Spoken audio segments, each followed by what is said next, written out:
Мен сізге бір сырды ашып қояйын ба? Бұл сыр молдакелеріне ғана малымды. Көп білмейді ал сырды. Лайфхак бұл, молдалардың лайфхак. Қандай? Жашоодо кыйынчылык болот го, туурабы? Эркек адам өткөндө бир китептен окуп таң калдым ба. Жаныбарлар энциклопедиясы деген китеп бар го. Досум айтып калды, ошону бар изилдесем чындап ошондой экен.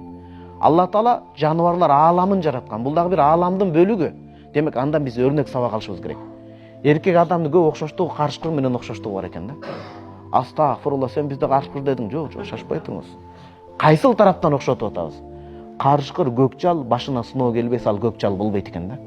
Не деген ашуу, не деген кыйынчылыктарды баштан өткөндө ал көкчал болот экен да. Эркек адамдын башына сыноо келсе, сынып калса ал эркек эмес, туугандар. Муну менен биз сыноо башыбызга тилебейбиз, бирок эркек болгондон ал сыноо келет башка сөзсүз. Эркек, эрк берген Алла Таала. Бирок ошол кыйын сыноолордон чыгуунун бир жолу бар. Динде 2 рекет намаз менен чыгасыз, намаз менен. Кур'ан Каримде намаз окуп туруп, ошо кыйынчылыктан чыккыла. Экинчиси, үй бүлөңүз сизди бекем кубаттап, чеп болуп, бел болуп турса, үй бүлөңүз менен убакыт өткөрүү менен кыйынчылыктардан чыгып кете аласыз. Демек, мусулман эркектер үчүн бул жерде стресс, депрессия деген жок. Биринчиси, намаз менен, намазды окуп, намаз менен чыгабыз. Экинчи, туугандар ушуну кулакка түйүп коелу, үй бүлө менен. Канчалык сыноо болсун, дүйгүнө ушундай каршы келип атса дагы жок. Жыйыштырып бир тарапка коюш керек дагы таразанын. Үй бүлө менен айланып, табиятка чыгып, бала чака менен келечек жөнүндө сүйлөш керек. Биз балдар менен сүйлөшпөй атабыз. 2-3 жаштан баштап балдар кой салыш керек. Балам, сен мондай болосуң деп. Сен монча тил билишиң керек. Сен мондай мамлекетиңе салым кошуң керек. Сен бүтүндөй адамзатка пайда алып келишиң керек. Томас Эдисон лампочканы ойлоп тапкан адам.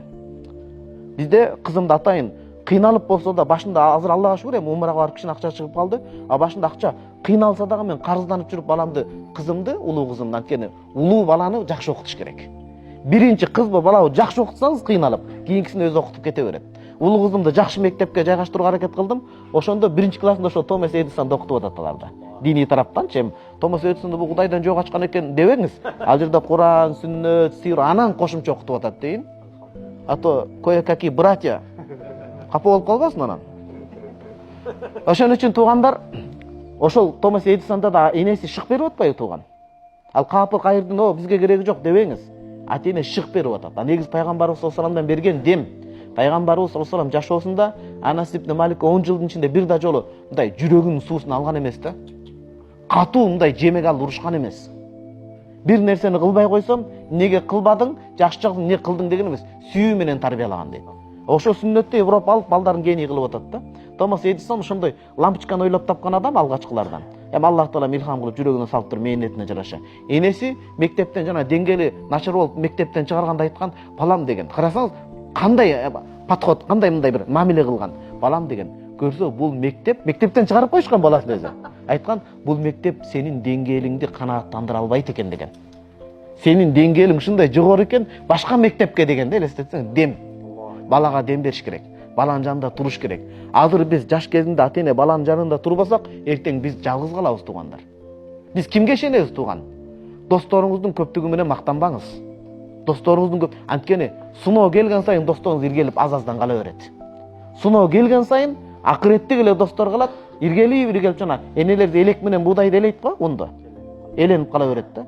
Үй бүлө жаныңызда туруп калат. Ошон үчүн үй бүлөгө убакыт ажыратыш керек туугандар. Ошону айтып атат бул жерде. Түнөк, бир эле түнөк деген сөздү ушунча түшүндүрүш керек болуп атат.